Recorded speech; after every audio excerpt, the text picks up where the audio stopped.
Hi there, Nadia here, the astrologer for people who do not believe in astrology but want to hear their forecast for February 2025. And this is the forecast for Leos. Before I move on to what February means for you specifically, let me play you a very short video where I talk a little bit about the February astrology in general. If you've already heard it, skip to the next section. Notice the background? This is the apartment that we just started renting and are renovating now. But this is not why I'm filming here. I'm filming it here because this is the perfect metaphor for where we are in the beginning of 2025 astrologically. Now, I love the astrology of 2025-2026, although it contains a frankly scary and confusing conjunction of Saturn and Neptune. But what I love about it is that by the end of 2026, we will be in a completely new era. I will get into it more in the summer months when the glimpses of this new era will be more present with us. But it's kind of like this apartment, you know, the new apartment will be here. It's just impossible to say at the moment how exactly it will be different from the old apartment that was here before we deconstructed everything. So in January, we were mostly dealing with old stuff or with the consequences of what happened in 2024. And in February, we begin kind of the same way. Mars is still retrograde. The super slow planets that take years to move through just one sign, they are all, except for Pluto, still in the old signs. They will move to the new signs in the summertime. But things start picking up slowly, very much like our renovation plans. We still need to do some work on what is here, you know, getting rid of something, cleaning up a little bit. But then the new things will slowly start becoming more and more important. So what are we looking at? Venus, the planet of beauty and pleasure and love, moves from Pisces to Aries on the 4th of February. This is a bit of a downgrade for her, but a very useful one. Two slow planets that I keep talking about, Saturn and Neptune, will move into Aries and will form an extremely important and influential conjunction there. It is not an easy one, but it has a lot of potential. And Venus, because of its retrograde, in the next 2 months, it will be crossing it 2 times and then again in May. And it will start giving us clues. Specifically, it will start giving us clues about what could there be in this area of your chart where the beginning of Aries is, that is so beautiful and so worthy and so valuable and so seductive probably that you wouldn't mind doing the work that Saturn and Neptune will require you to do later on.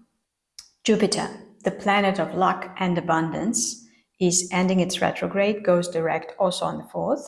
It will need a bit of time to pick up speed, but in general, now it is more powerful than ever since it entered Gemini in the last summer. So if you were a little bit disappointed with the performance of Jupiter in Gemini, this is the time when it can redeem itself.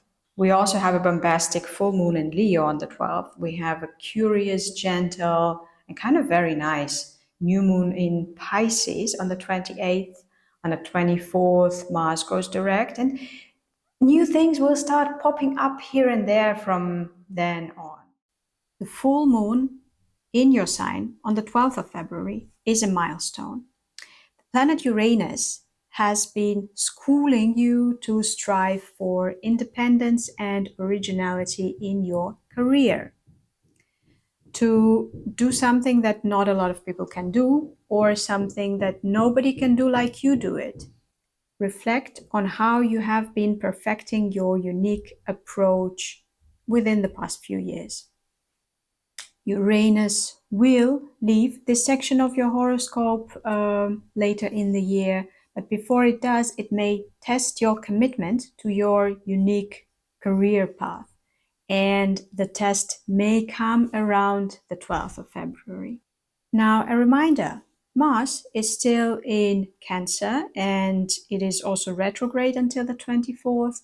So you are not supposed to be in your most decisive, strong-willed mode. It's okay to take it easy. You did a lot of work and you have experienced a lot of stress lately. Chill. restore your energy and your motivation. Don't take on more than you absolutely have to. In your case, even after Mars stations direct on the 24th, in your case, this may be the time when you would just start feeling the effects that the rest is giving you. And it's worth to give those effects some time to develop into larger and more sustainable effects. What you could do successfully is socialize, but without approaching it with too much seriousness. Jupiter will make you lucky in networking, but it's a fun planet. So approach it with curiosity and a playful attitude. Attend only those socializing and networking events that you actually really want to go to and that you would enjoy. Extra bonus points for those who go to the group activities that are somehow connected to wisdom and sense making and maybe travel or international affairs. And speaking of international, your solar house of all things international, but also of travel, culture, media, and education, will be hosting the most important planetary combination of the next 2 years, and that is the conjunction of Saturn and Neptune in Aries. In one of those areas of life, those two planets will invite you to do some hard work, and you're allowed to decline this invitation. But honestly, it's a great opportunity, and you may really benefit from working on a degree or reforming a media outlet or moving to a different country, or at least learning a lot of things about the culture of the country. And maybe some of you already know what those projects may be, but a lot of you, I'm certain, do not. Not to worry, on the 4th of February, Venus will move into this area of your chart, and for 2 months it will try to seduce you into one of those ideas. So first, allow yourself to be seduced. You don't have to commit now. You can even delay the final decision on whether you will take on this project or not until 2026. But at least explore your options. See if there's anything that will expand your horizons that you actually are very attracted to. New moon on the 28th is great for intimacy and for deepening this intimacy, and this deepening may benefit from sharing ideas about distant future. Like, what do you imagine it to be? What would you like it to be?